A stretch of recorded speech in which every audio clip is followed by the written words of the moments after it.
Welcome, everyone. Good morning, and thank you all for joining us for today's Tom Mendoza Presents. I know that many of you have been with us throughout this outstanding series, and so you know what a joy it is to have Tom Mendoza with us in conversation with truly inspiring business leaders who are also his friends.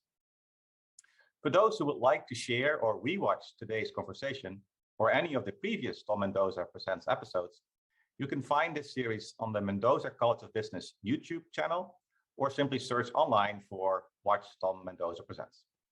Now I'm honored to reintroduce Tom, a Notre Dame graduate and the former vice chairman and president of NetApp, now a Fortune 500 company.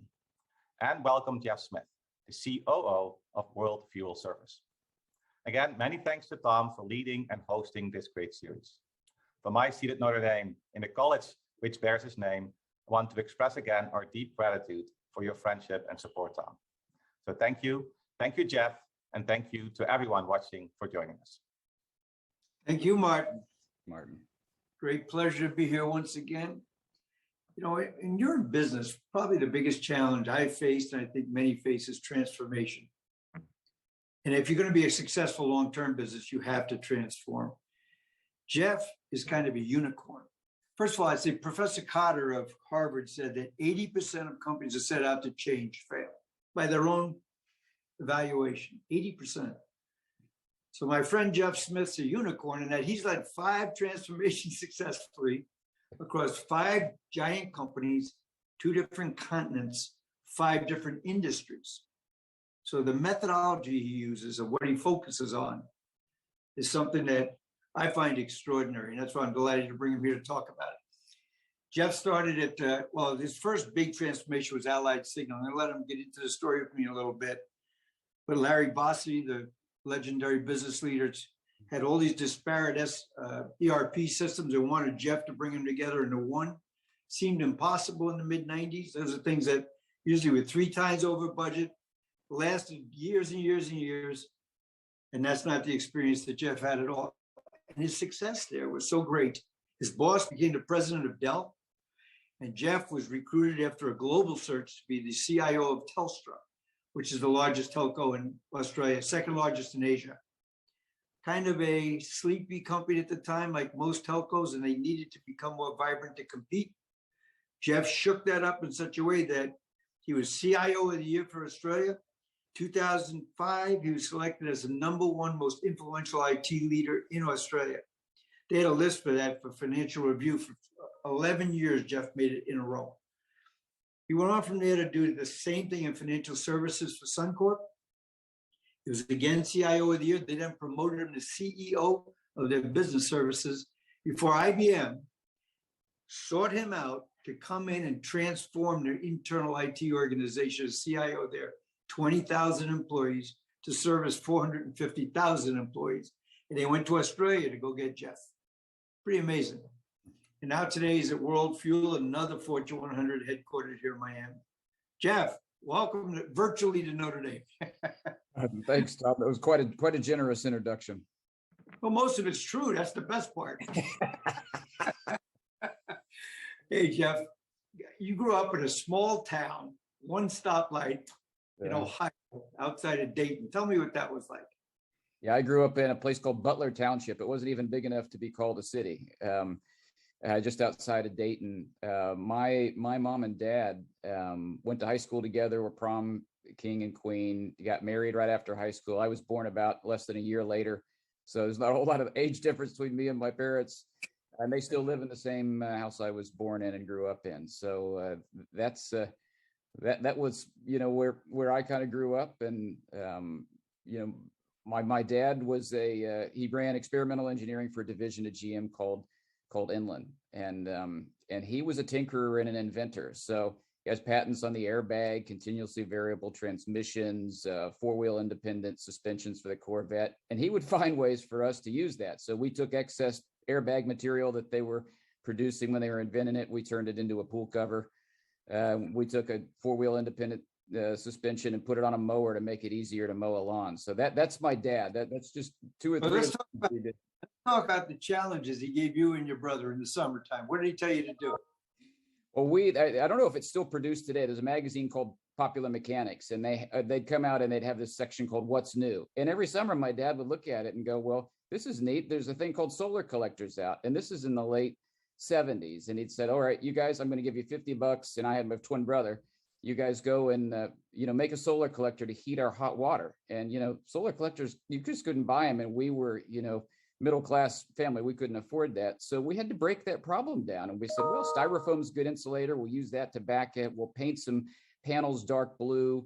How are we going to, get the water through? We'll get some copper tubing. We'll put it between two panes of glass. And then the biggest problem was, what are we going to use to reflect it? And we figured out we could, we needed aluminum. So we, took my dad's Budweiser cans and cut the tops off and peeled them back and stapled it to this panel with some glass panes and copper tubing, thermostat. And we actually were able to, to heat water. Now, you don't have a whole lot of sun in Ohio. So it wasn't really for the economic reason. It was kind of teach us how to break a problem down. And the following summer we did a windmill, and I went to a Marathon oil depot and found oil barrels, and we cut them in half vertically. We welded them to a big pole. We put a generator and a tire on the bottom to show that we could generate electricity.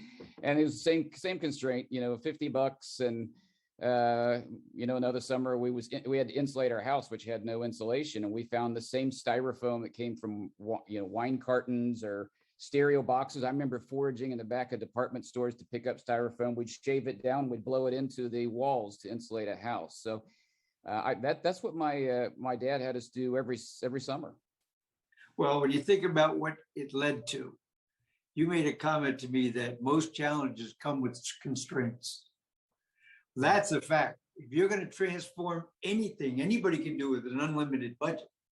Your dad had you thinking about a very different way of solving problems. It sounds like to me. It seems like it had an impact on you. Oh yeah, big time. He always said, the biggest constraint is never time and money. It's constraint of thought, so I'm going to give you the constraint on time and money. You got a summer, you got $50. Now go figure this problem out. And I think that's, really most innovations do come with tough constraints. So let's go to Allied Signal. I'm not going to go through all of them, but there's a couple I want to touch on because it'll set the stage, because the same things happen, but in very different ways. So Allied Signal, describe the problem that you were given. So I went as my first real global role, global CIO of the automotive group. And right when I got there, it was like, well, we have these, plants in, 40 different countries and 20 different languages, and they're all running different manufacturing systems. And I, the goal was, I want one set of processes. This is from our CEO, one set of processes, one technology. We're going to pick SAP, and you've got to got to roll it out globally, and you got to do it fast. And I was like, boy, I haven't ever rolled out one ERP in one country. So, we had, there were certain problems we had to overcome that, at that time, this is late 90s, SAP was new. So it only could carry 3 languages on an instance. So there was an issue there. How are we going to support 20 something languages? There just wasn't many skills in it. But what hit me the most is the biggest constraint was going to be, how are we going to get all these countries that never worked together, that had their own specialties? And again, they thought of, the big bad Americans. So I had to really think about chemistry and trust, and how could I build a team that could design a core business model that we could roll out. So I picked people from different countries. I thought, who's the best at production planning? It is the Japanese. They had all the lean techniques. They were better at that than everyone else. Materials or inventory management, the Americans were pretty good.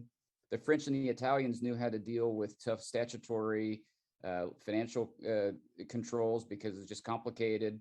And then, so I picked different people from different countries based on their diversity and background.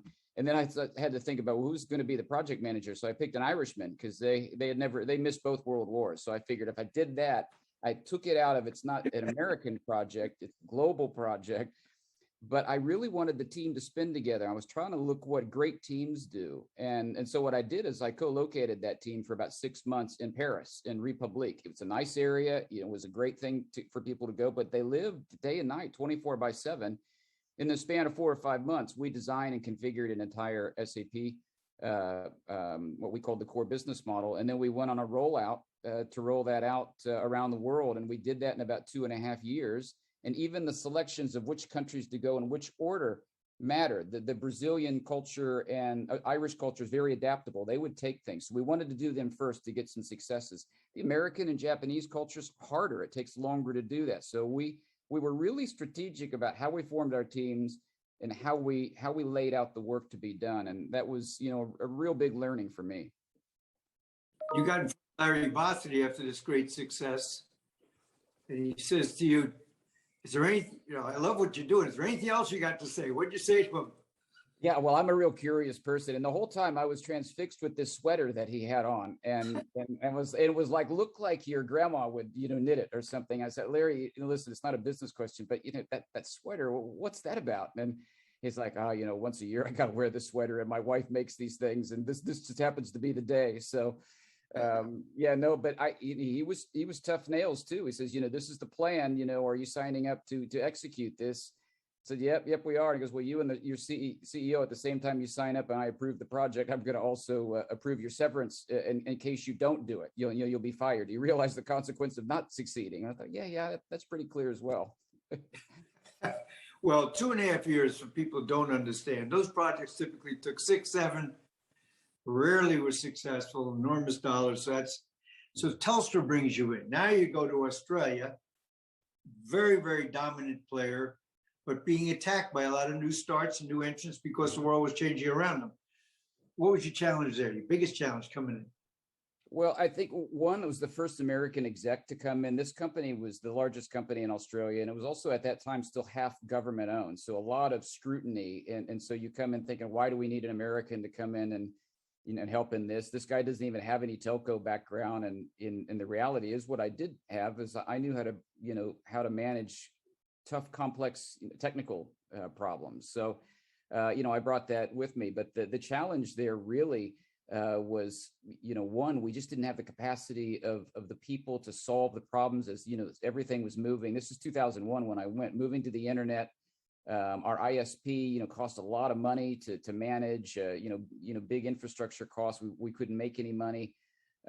So, I had to sit there and think, what problems can I solve? And on the delivery side, I said, let's see if we can become the first global development partner of one of the Indian companies to see if that can offload some of the application work. And we did that with Infosys. We became their first global delivery partner.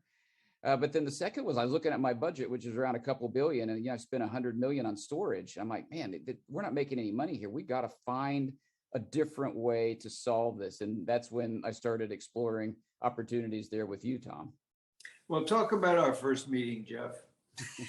Yeah, so Tom flies all the way to Australia and takes us out to a nice dinner, me and my team. And it was, telling jokes, having a good time. But then Tom turned quite serious and said, listen, we've done 3 proof of concepts with you guys the last 3 years. And every time we do it, it seems like the only thing we're proving is that everyone else can do this, but you guys can't. So, you're wasting your time, you're wasting ours. We realize you're getting a negotiation to go give the business to EMC, but let's just decide whether you really want to go forward with us or consider us, and let's either do business or not. And I love that because it was like quiet for like 10 seconds. And I thought, boy, this guy, he's straightforward. He's telling us, where our stuff stinks. And then that's when we decided to go and really, take a look at NetApp. So Jeff came back and he visited EMC again. Again, he was the largest customer by far. And then he came to us and he came to visit. And we knew now that we really had a chance. Again, we were doing 0 in that account. Talk about your first visit to us and what struck you. Yeah, this was funny. I flew back to the U.S. to take a look at EMC, and I thought, I want to trust what my own instincts are, and I want to actually look at the people and the culture. I thought that's the leading indicator. It's not going to be the tech. It's going to be the people you're backing. So I flew in. I went to the East Coast first. So I went to EMC. They picked me up in their private jet, Heineken's, fly down from New York into Boston. I get the EMC limos, and they literally were. The license plates were EMC 1, EMC 2. You go there, and then it hit me, after that few days there that, I'm paying for this. And then I get on a flight, I fly back to the West Coast, I go in to meet NetApp, and I go into the lobby and say, oh, Tom's eating lunch in there. Go to the lunchroom. So I go in the lunchroom, and Tom's just sitting at a normal cafeteria table with 8 or 9 other people. And I come up, and my first assumption is, well, this is Tom and his team, using the time to to talk about, strategy, whatever. And so I get introduced and say hi to Tom. And I said, so is this your leadership team? He goes, no, I've never met these people before. I'm like, what do you mean you've never met these people before? And he goes, well, I don't need to sit at lunch and talk to people that I already know. He goes, we're a growing company. I use that to go pick people I have never met that I don't know. And then I get to know them. I thought it's like that movie, you had me at hello. I thought, I got to find a way to do business, not only with NetApp, but with Tom. I'm going to back this company. And so to get to the punchline, Jeff put some of the biggest applications on NetApp. That was the year he's voted the CIO of the year, and he became our largest customer in the world, over $450 million. I remember the dinner in New York with another executive. Guys, I bought $200 million worth of NetApp to Jeff, and Jeff goes, well, I doubled that.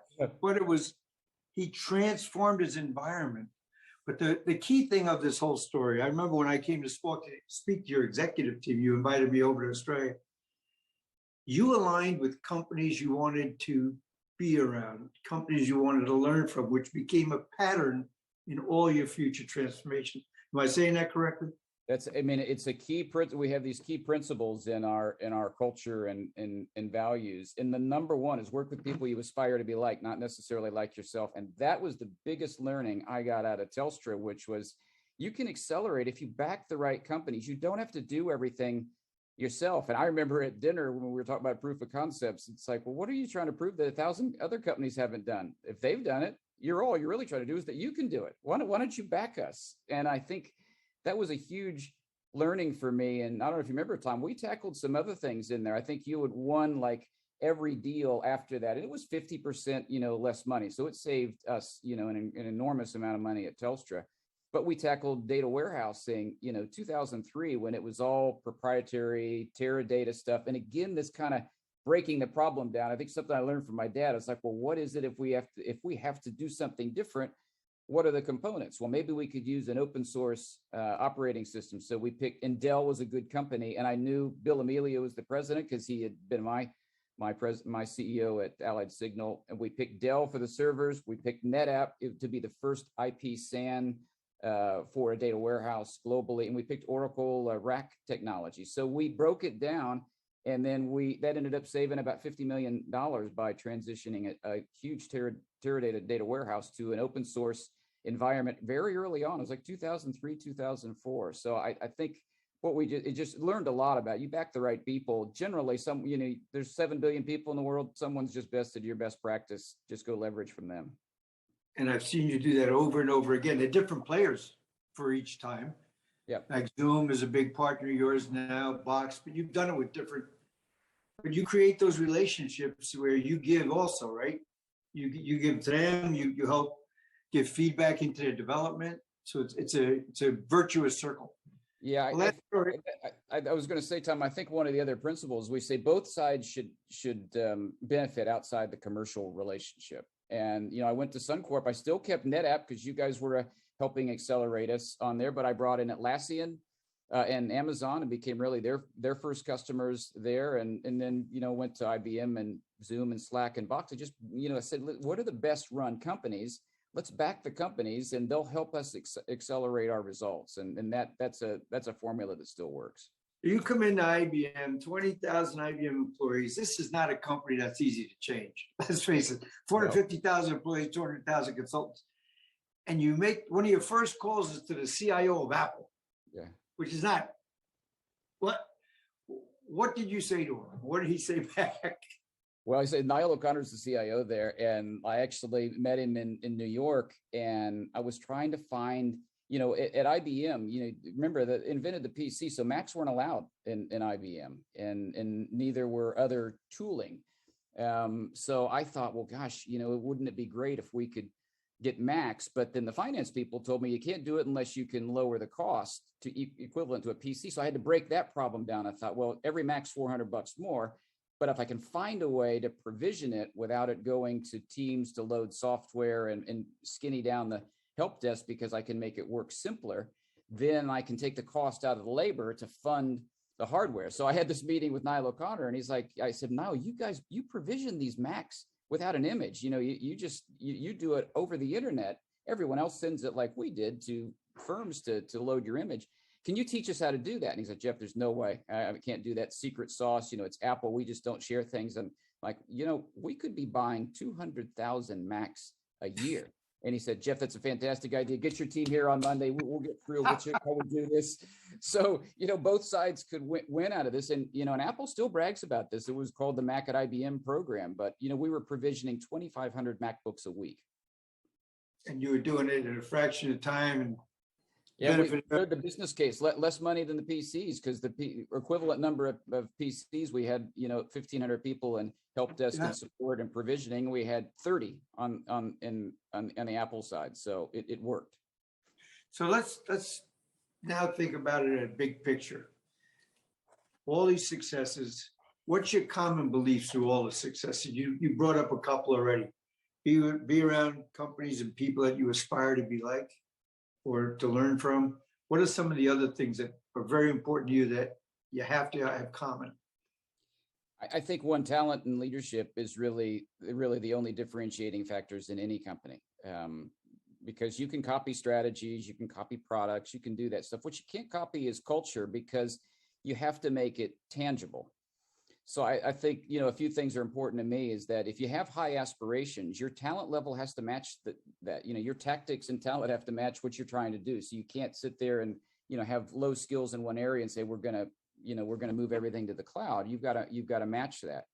And I think the other thing is, operationalizing culture, making it tangible so that people can learn it, they can practice it, you can measure it and get better at it. And we came up with this concept of breaking down culture into about 25 practices. So we took this kind of sports team metaphor and said, well, if we can define 10 leadership practices, 10 or 15 collaboration, 10 or 15 key delivery practices, and like continuous delivery, advanced, if you're in software engineering, advanced practices. If we can turn those into courses, we can teach people, then they can practice it individually, they can practice as a team. If they struggle, we'll hire coaches to help them.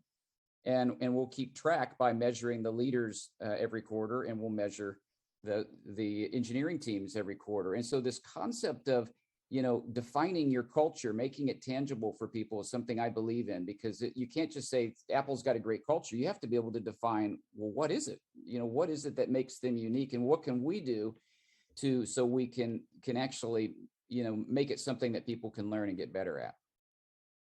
One of the things that I've observed, I've seen you in all your companies, is you always build great teams. I mean, people are enthusiastic. They want to be there. They feel like they're on something very, very important. So when you think about the type of people you want on your team, what do you look for? I think probably a few things. I mean, number one is like passionate curiosity, the willingness to look outside your own frame of reference to realize someone else probably has solved this. And your best people are not the people that know everything. They're the ones that know who to talk to figure things out. And I think the bigger the canvas that people look, the more valuable they are. You don't have to learn everything yourself. So I think passionate curiosity is probably number one. The team dynamics, knowing not just how to act, but how to react to others. The chemistry matters. You build teams and you make adjustments, but you have to know how to react to others. And the courage to try things when you don't have all the facts. This is where I think a lot of business leaders go haywire. They want evidence of everything before they ever try anything. And they'll go and rely on Gartner assessments, which is very backward looking, of things that have happened in the past as a vehicle for deciding what to do in the future.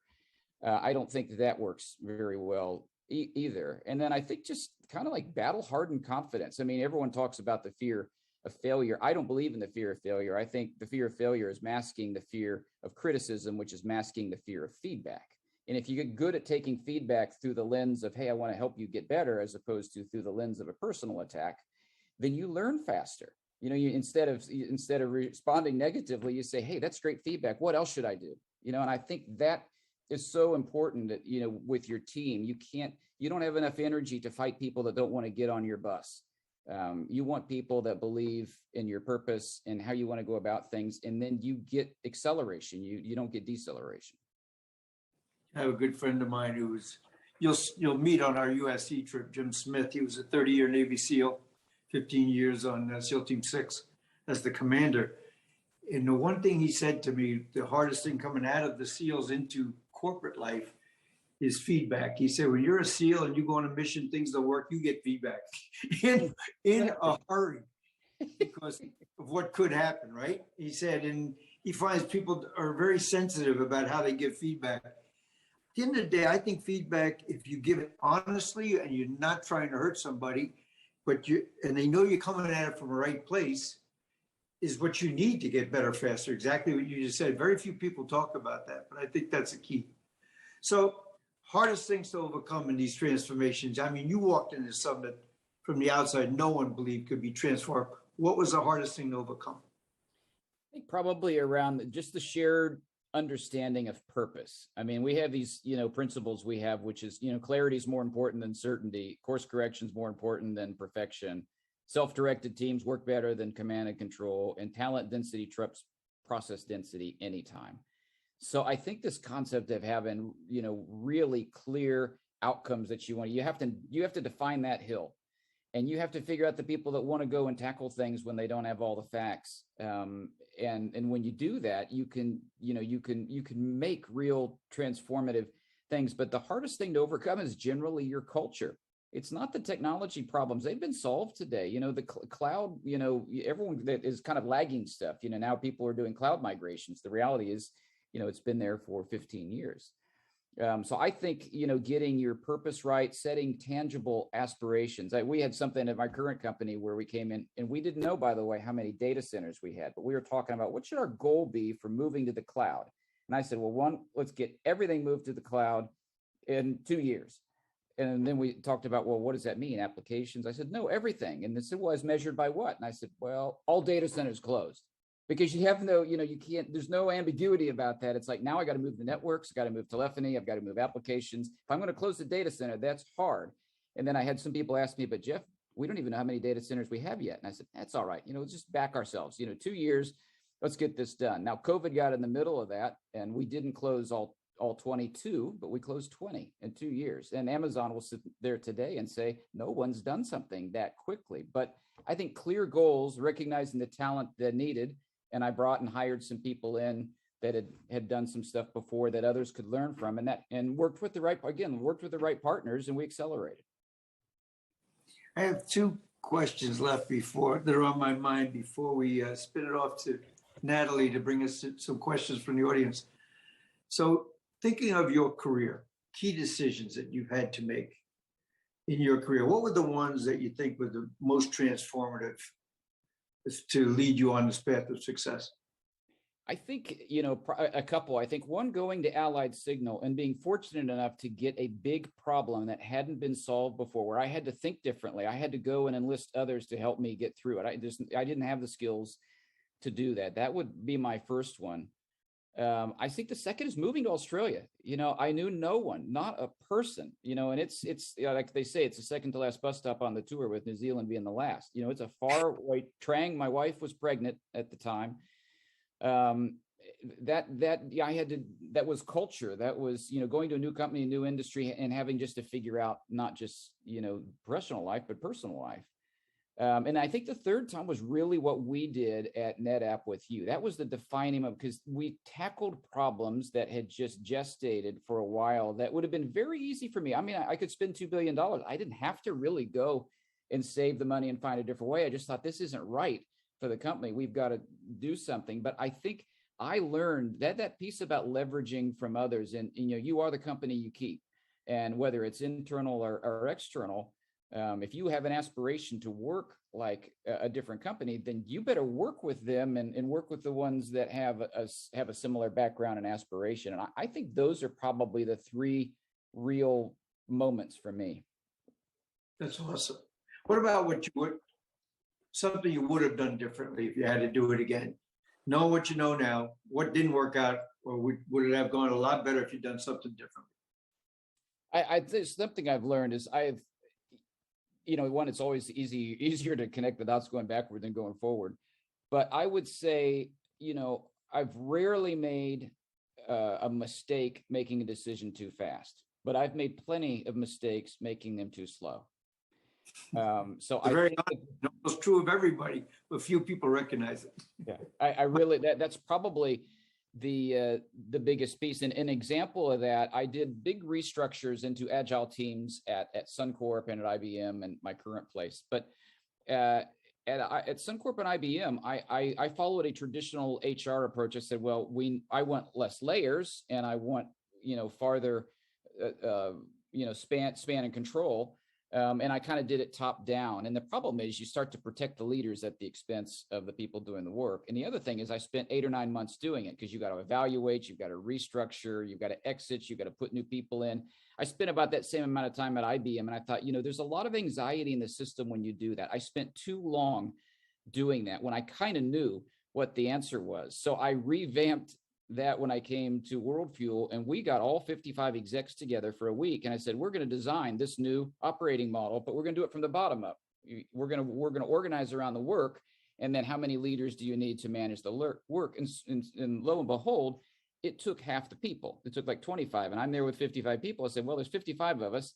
Half of us aren't going to be here, but I'm going to tell you what I'm going to do. We're going to be fair to everyone, and we're going to make these decisions quickly. I interviewed every leader. I had HR interview every leader. I ran a net promoter score where I asked 2 questions. Would you recommend your leader to an outside colleague? Would you recommend your squad to an outside colleague? I used that data, and then we exited the people and restructured very quickly. And that front to back took me a month. And I learned that doing that quickly and using good hard evidence and being honest with people. We had no issues with that. I had a lot of thank yous to people saying, hey, at least you included us in this process. We wish we were there, but we understand the decisions you made. And I think that's the things I learned is, if something takes a while and it builds problems, it's just not going to go well. You've got to change your own tactics. So I think maybe that's probably the biggest lesson is if something's not working, change your tactic. Don't keep attacking the problem the same way.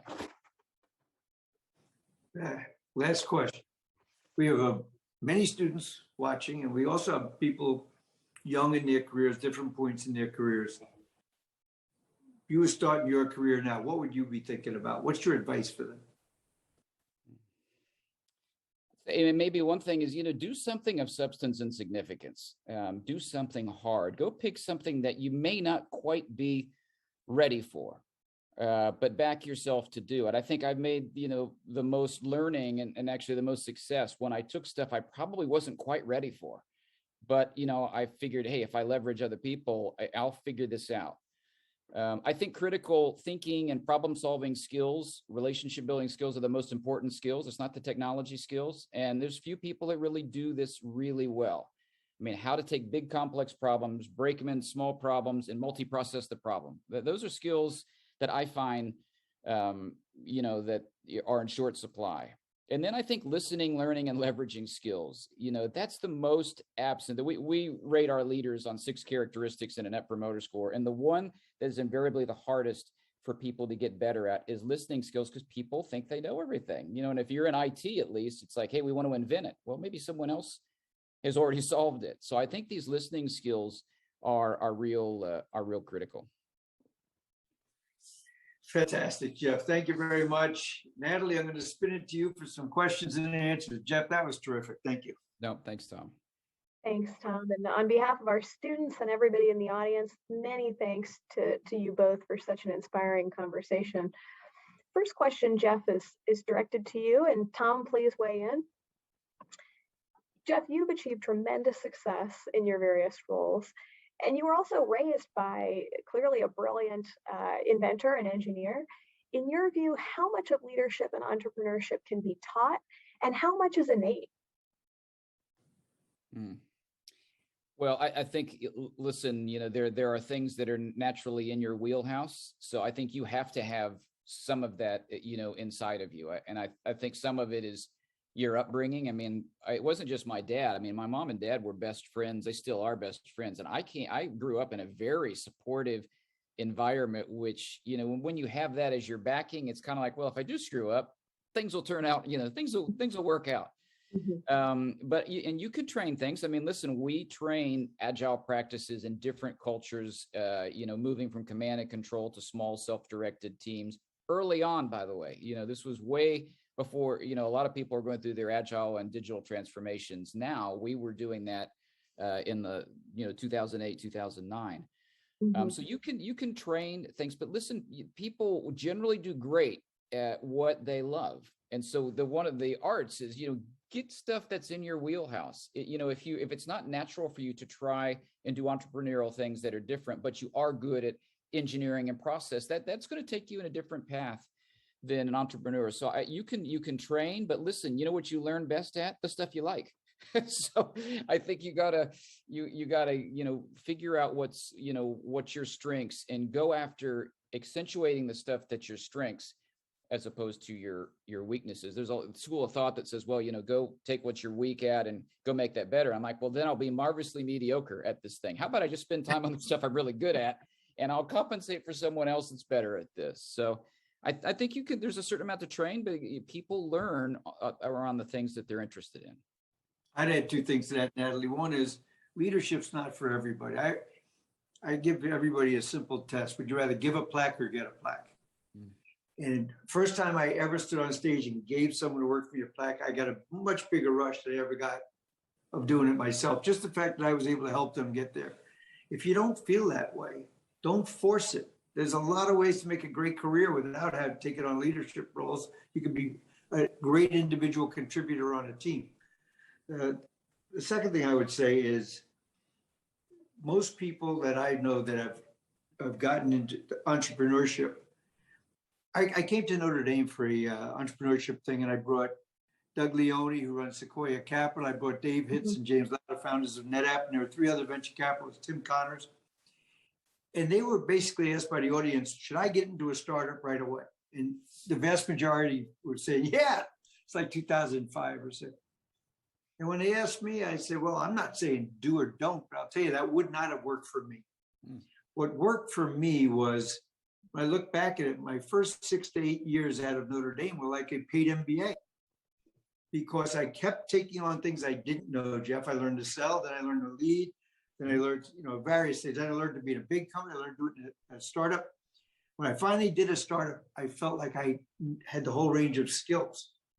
So timing's important on that, on when you're going to become an entrepreneur. I still think it's a great thing, and you and I have talked about this, Jeff, learn your craft. Yep. And then take on a big responsibility. You didn't start at CIO of Allied Signal. You learned a craft, and when you took that, he said he didn't know that part, but he knew a lot. So I just think every job you have, you should be learning, and it should be something you want to do, and it should be, and you're aiming towards something significant, as Jeff said. Very well said, Tom. As we think about the next generation CIO or CEO operating in a post-COVID world, if you could each share what you think are, say, the top 3 characteristics of that truly excellent leader moving forward.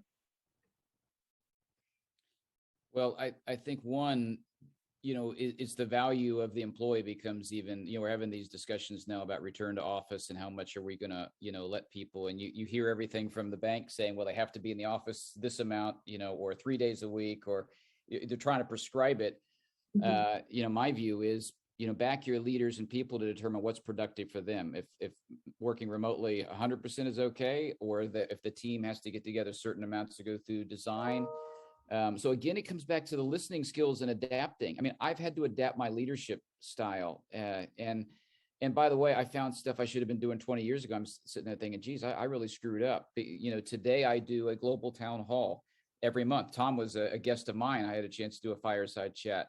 Every week I do a session with our leaders, front to front, top to bottom, down the first line leader up to me, to make sure that we have consistent messaging. We're talking about things that are working or not working. On leaders. We have a thank you Thursday, which I copied a bit from Tom. Tom does something where call someone if they've done something great. We have a thank you Thursday where someone anonymously, gets, put up, and then we force them to log into my checkout at the end of the day. They don't know what's happening. They think maybe they're getting punished or something, but then my whole leadership team thanks them. So we've added a lot of stuff. I'm thinking, God, I should have been doing this the last 10 years. Why wasn't I doing global town halls before the pandemic? Or why wasn't I meeting with leaders every, so I've added 4 or 5 things to my bag of tricks, because I've also recognized where my weaknesses were. And I think the pandemic is going to require, we're going to have stronger leadership systems, because the nature of how work's going to get done is going to change. It's already changing, but it can be productive. You just have to adapt. And I've had to do the same thing. And I think I agree with 100% what Jeff just said. I think it has to do with, in any company, there's different roles that some need to be together, or they desire to be together. Jeff said, ask them, because there's a culture thing that's positive and some don't. And I think as a leader, though, you still have to make sure people know that you care about them, which is why you do your Thank You Thursdays. So I had an executive call me the other day to talk to me about this. He said, geez, I've always had people in the offices. I could go visit the office. Now they're going to be, but you can still pull them together. You can fly into a function, bring them together, make sure you spend the face time with people. There's nothing to replace that. And the whole key to that is you listening. It's not you just preaching. The people closest to the problem in any company know what can be better about the company than any executive. So an executive that comes out and listens and adapts to where the organization really feels like they can thrive. So impressed that Jeff is asking them how to do it, because I don't never believe that the best answers come from 7 or 8 people in a conference room who are not that close to the problem saying, here's how we're going to solve it. And if people are part of their inputs, part of whatever you do, they're going to feel a whole lot better about the results. But the last thing I would say on that is, I always believed in identifying the leaders throughout my company. I'd ask people, who do you think are our best leaders? And once a former CEO of mine said, we already do that. We rank them, through employee reviews. I said, that's not our leaders. That happens to be they're really good at a job. And the reason for that is, if Jeff talks to all the top peer leaders, they're the ones who will communicate, not just the guys with the titles, by the way, the women with the titles. There are people in every group since you started playing sports. If you say, who's the leader? They go, boom. That's the person that talks. When the meeting's over, they go, what do you think?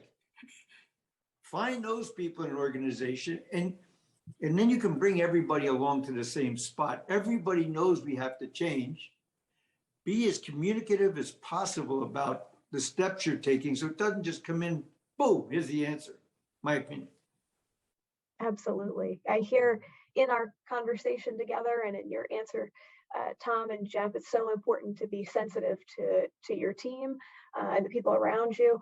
On a related note, from our audience, what have you learned about adapting your leadership style in a different cultural context, whether that be Jeff, the USA, and Australia, or Tom, as a fellow global leader, other places where you have teams that you're eager to serve?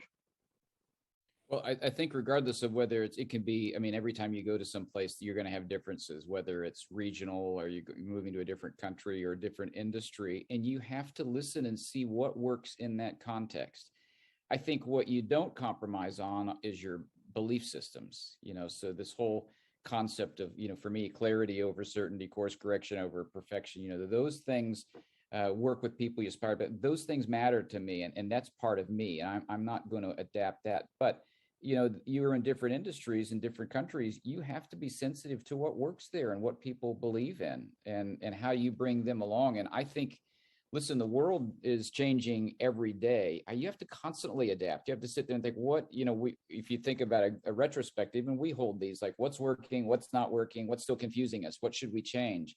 I think if you constantly evaluate it and seek out people's opinions, you'll find the answer, and you'll filter the noise for the real content, the few things you have to do. So I think you have to adapt, your leadership system. You absolutely do to the talent you have and the industry, company, region you're working in. When we first started, we were funded by Sequoia Capital at NetApp. Don Valentine founded Sequoia. Don Valentine was our chairman of the board, single most famous venture capitalist ever. And he said to me something right at the beginning. He was chairman of the board of Cisco Systems, which at that time was probably the #1 tech company. And he said, Cisco is a great company with a great culture, but when you go to Europe, the United States, and Asia, you feel like you're in 3 different companies.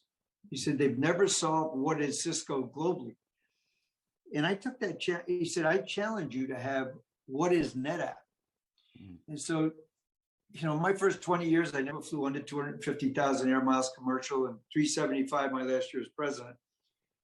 And the reason for that is we were growing very rapidly. I wanted to travel the world. In every country, I would tell them, here's what we believe in. Here's what's important to us. Attitude, candor, positive attitude, energy, leadership. We want to capture leadership and embrace change. And we talked through it. Those things were common in everywhere we went. When we interviewed for people, we would tell them, this is who we are. If that makes you uncomfortable, we're not a company that tells you, here's how you do your job every day. We say, here's the goal. Here's the resources. You tell us what we need to do to make sure you're successful. So going to what Jeff would say, there's common beliefs that Jeff has that he took through all these jobs. I have common beliefs that I spread throughout that company that the entire company embraced. But of course, you did things differently in Japan than you did in France than you did in Houston. But those things became how we hire, how we promote. You know, that's how we evaluate our people. Did they represent a culture that we're proud of? Yeah. You know, I think you've heard me say before, when our first offsite with Dan Warmanhoven, he had joined in November. I joined in May of 1994. And he said, what are we here to do? What's our mission? And our mission was to create and build a company we'd be proud of the rest of our lives. It wasn't like be on a list, revenue. And that started out, what is that? What makes us proud? What makes us proud to be on a team? What makes us proud to be around certain people? And those are how we came up with those principles. And, you know, I would say when I was interviewing somebody, one person goes, that's not for me. God, all I want is the highest dollar. I don't care about that. And the other person goes, that's what I've been looking for. They feel like they came home. And that's a culture. That's how you can keep repeating it, by hiring to it and promoting around it. Thanks, Tom. We have a question that follows up on exactly that point. How have you both coached managers throughout the organization at every level to effectively coach their teams and advance your desired organizational culture? Well, I think one I had mentioned, operationalizing our culture. I mean, we have something that's tangible, and I think culture is hard. You have to make it tangible for people. Like Tom mentioned, the belief systems and things. And it's interesting, if you read books on belief systems, they say there's 4 rules. One, people don't generally believe what you tell them in a state of change. If you're going to do transformation, the first time you say, we're going to go move to the cloud, the first reaction is that's not going to work. The second rule is that they rarely believe what you show them. So even if you show an example, and Tom went through this with proof of concepts with me, like we'd sit there and say, okay, we proved it. We still don't want to do it. And then the third rule of belief is sometimes you listen to your friends. The fourth rule is, but you always listen to yourself. So you have to make your strategy and your culture very clear and tangible so that people understand it, that you can have ambiguity in how to solve a problem. You can't have ambiguity on what you believe in and how you're going to run your culture. And I think since, we break our leadership practices up and we train people on that, and we do assessments every quarter, on every leader and on every squad, and we publish those so that people know we care about them getting better.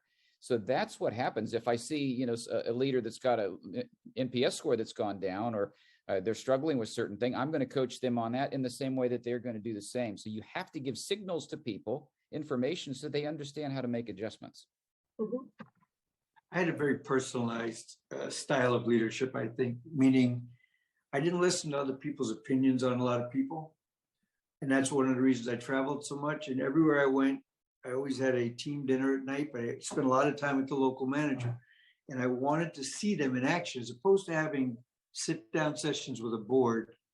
If I watch them for a couple of days, I see them with customers, I see them with their own people. I talk to them, what's your biggest problems? If you did, what could you grow faster? Those kind of conversations. And one of our core beliefs was candor. You have to have candor in an organization where people trust. First of all, it's built around trust, that they can tell you and they can say, I don't know what I'm doing on this. That's great, because now we can tell you how we can work it together. And over time, we created a network of people, I think, that were very good at communicating with the other leaders. So I would say, Natalie, there's 3 other people who have a similar challenge to you that are excelling. Can I connect you so that you can build your own network within the company? Mm-hmm. But and people used to say to me, that's great in a startup. I did that when we were 6 billion. Yeah.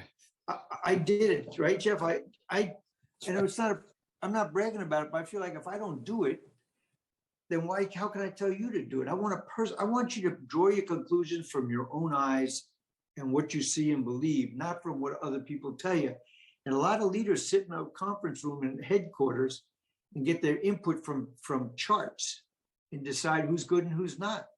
I've never believed that was the way to go. So I wasn't as good as operationalizing it in an organized way as Jeff is. I did it mostly by really talking about a lot. Every new hire class, we talked through it. You know, we got our people together. We always talked about what's important to us as a culture. And then I got with the leaders in a very personal manner, both as groups and individually, and tried to coach them. And just, you know, when people trust you, they'll tell you, hey, this is what I'm really struggling with.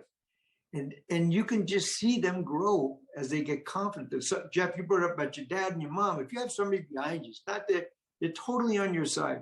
You know, when Tim Duncan won his last title, he was on the cover of Sports Illustrated. And they said, what's the secret? You get all these new guys from international San Antonio Spurs. And he said, every year I hold a team meeting.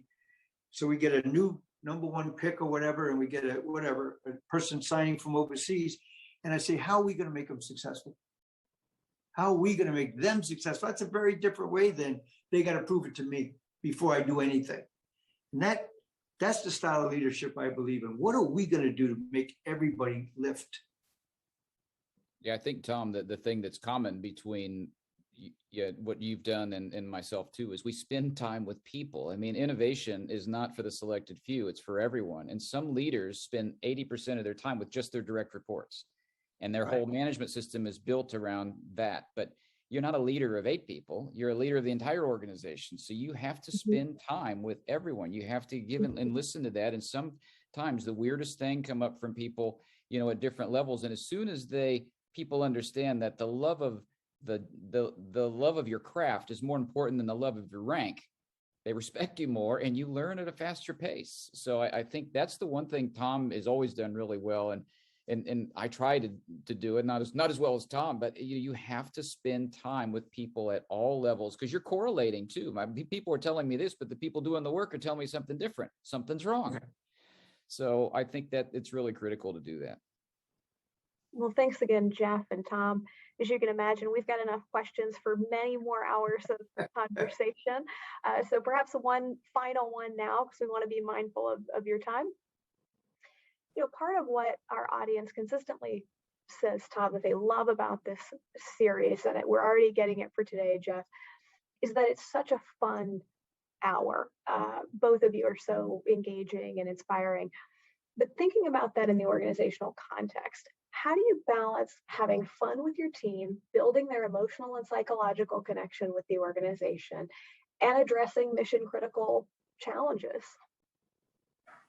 Well, I don't think any company is successful if it doesn't have 2 things. People have to get their professional fulfillment from the job that they're doing and the career they're building, and also personal fulfillment. You have to have both.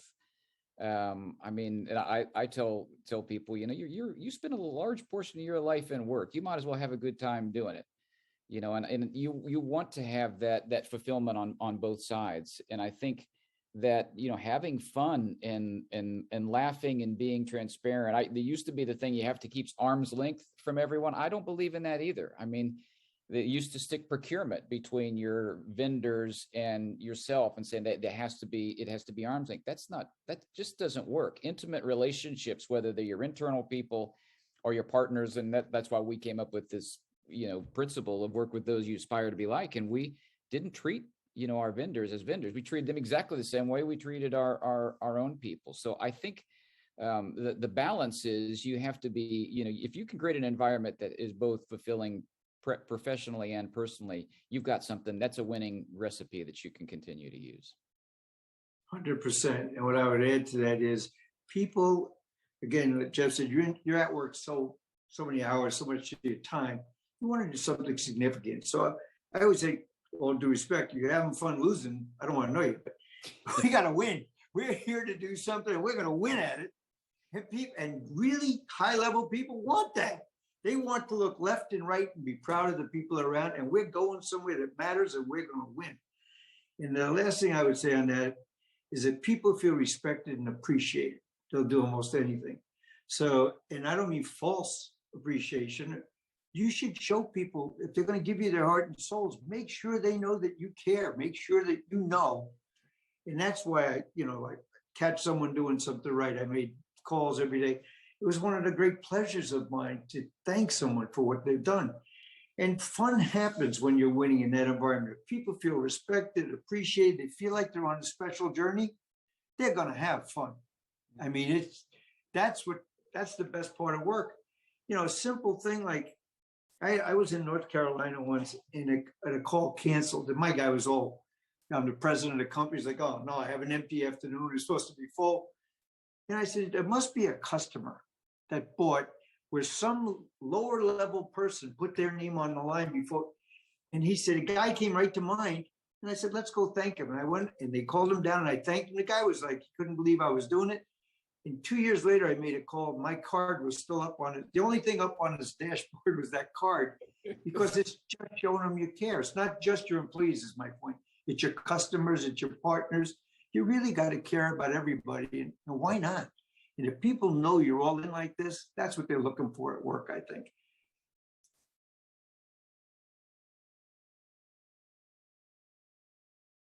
Thanks, all right, Tom. Martin, Thanks again, Jeff. Martin, if you don't mind bringing it home with the last few comments. Yes, thank you, Tom, and thank you, Jeff, for sharing with us your wide-ranging and very insightful conversation. I'm very grateful for you sharing your wisdom, for challenging us, and for also allowing us to witness your friendship. Jeff, we're so honored by your participation in this event, and so very grateful again for the opportunity of everyone watching, very much including myself, to learn from you. Tom, thank you for bringing Jeff to our students and the college. I also like to thank everyone who helped with today's event, especially Jean, Natalie, Carol, Beth, the studio technicians, and our partners at the Alumni Association of Notre Dame. Finally, thank you again, everyone, for watching. Have a great weekend, and go Irish. Go Irish. Thank you, Martin. Thank you. Thank you. Take care, everybody.